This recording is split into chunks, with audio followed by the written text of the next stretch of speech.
बाहर से कोई अंदर ना आ सके,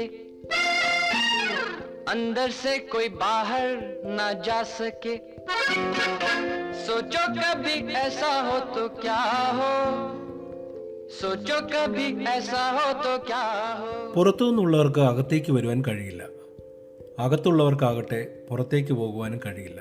അങ്ങനെയുള്ള ഒരു അവസ്ഥ ഭാവനയിൽ കാണുവാൻ പറ്റുമോ എന്നാണ് ഈ പാട്ടിൽ ചോദിക്കുന്നത്. ഈ ഒരു അവസ്ഥയ്ക്ക് എന്ത് പേരാണ് പറയുന്നത്? ഈ ഒരു അവസ്ഥയ്ക്ക് തന്നെയല്ലേ ഈ സമയത്ത് ക്വാറന്റീൻ എന്ന് പറയുന്നത്, അല്ലേ? 1973 ബോബി എന്ന ചിത്രത്തിനു വേണ്ടി ആനന്ദ് ബക്ഷി ഇങ്ങനെയൊരു വരികൾ കുറിക്കുമ്പോൾ ഭാവിയിൽ ഈ ഒരു അവസ്ഥയെക്കുറിച്ച് അദ്ദേഹം ഒരിക്കലും ചിന്തിച്ചു കാണില്ല. Welcome to podcast by Aravind Chandrasekhar. പുതിയൊരു എപ്പിസോഡിലേക്ക് എല്ലാവർക്കും സ്വാഗതം. കഴിഞ്ഞ ദിവസങ്ങൾ വരെ കോവിഡ് എന്നാൽ നമുക്കറിയാവുന്നവർക്കും മറ്റുള്ളവർക്കുള്ളതും മീഡിയയിലൂടെയും മാത്രം കേട്ടറിഞ്ഞ ഒരു രോഗമായിരുന്നു. ഞങ്ങളുടെ വീട്ടിലേക്കും ക്ഷണിക്കപ്പെടാത്ത അതിഥിയായി അത് ഇപ്പോൾ കടന്നു വന്നിരിക്കുന്നു. ഞാനും കുടുംബാംഗങ്ങളും കോവിഡ് ബാധിതരാണ്. ഞങ്ങൾ കേട്ടറിഞ്ഞ പലരുടെയും അവസ്ഥയല്ല.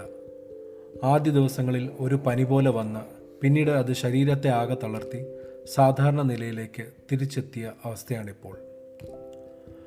ആദ്യം രണ്ടാമത്തെ മകൾക്കാണ് വലിയ രീതിയിൽ ഒരു പനി വന്നത്.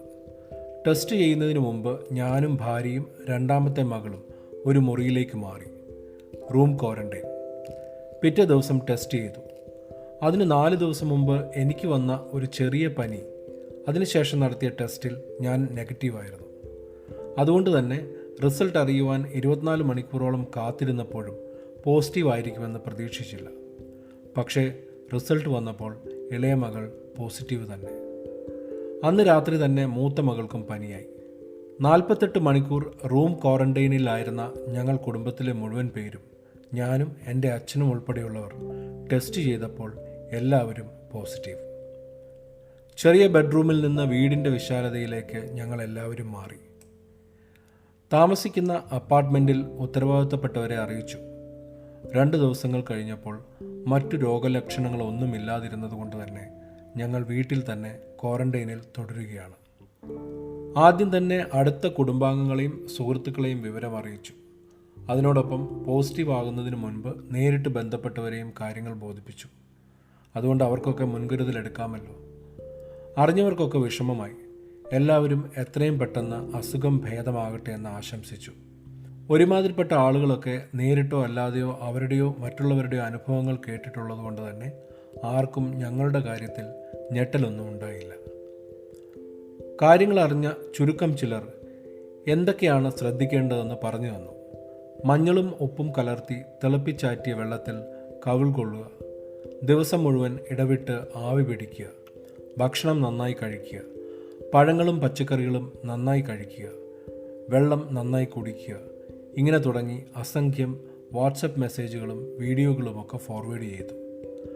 ധന്വന്തരി വൈദ്യശാലയിലെ ആയുർവേദ ഡോക്ടറുടെ ലഘുപ്രസംഗം മുതൽ കോവിഡ് പ്രതിരോധ ഒറ്റമൂലി വരെയുണ്ട് കൂട്ടത്തിൽ.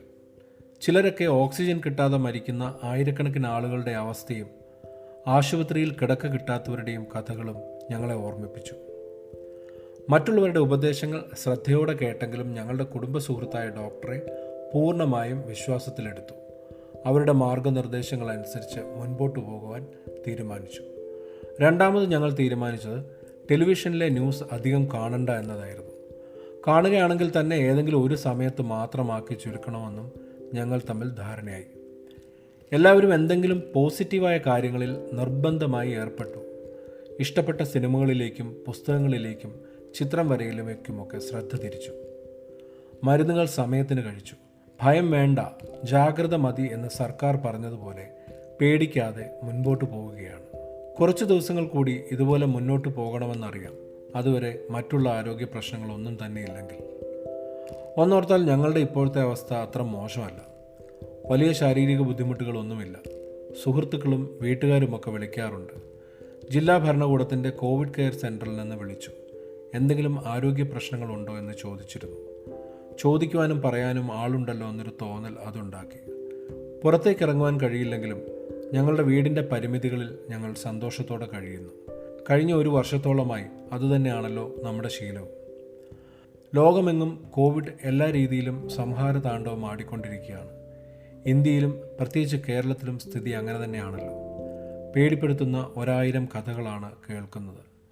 ആദ്യമൊക്കെ അത് വളരെ ദൂരെയായിരുന്നെങ്കിലും ഇപ്പോൾ അത് നമ്മുടെ അടുത്ത ചുറ്റുപാടുകളിലേക്കും നമ്മുടെ തന്നെ വീടുകളിലേക്കും കടന്നു വന്നുകൊണ്ടിരിക്കുന്നു. അറിയുന്ന ഒരു സുഹൃത്ത് 1 മാസത്തിനു മുമ്പ് വിദേശത്ത് വെച്ച് മരണത്തിന് കീഴടങ്ങി. അതുപോലെ തന്നെ കുറച്ചുപേർ മരണത്തെ മുന്നിൽ കണ്ടു, കീഴടങ്ങാതെ ജീവിതത്തിലേക്ക് തിരിച്ചു വന്നു. ഇത് ഈ നൂറ്റാണ്ട് കണ്ട ഏറ്റവും വലിയ ദുരന്തമായിക്കൊണ്ടിരിക്കുകയാണ്, അല്ലെങ്കിൽ അങ്ങനെ മാറിക്കഴിഞ്ഞുകൊണ്ടിരിക്കുകയാണ്.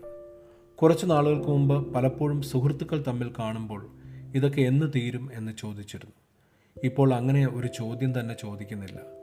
എല്ലാവരുടെയും പ്രതീക്ഷകൾ നശിച്ചു തുടങ്ങിയിരിക്കുന്നു. എത്ര ആശ്വസിക്കാനും മറ്റുള്ളവരെ ആശ്വസിപ്പിക്കാനും ശ്രമിച്ചാലും ചില യാഥാർത്ഥ്യങ്ങൾ കാണുമ്പോൾ മനസ്സ് മടുക്കുന്നു. ഈ പരീക്ഷണ കാലഘട്ടം മാറി സന്തോഷത്തിൻ്റെയും സമാധാനത്തിൻ്റെയും നല്ല നാളുകൾ വരട്ടെ എന്ന് ആശംസിക്കാം. അതുവരെ നമുക്ക് ജാഗ്രതയോടെ ഇരിക്കാം.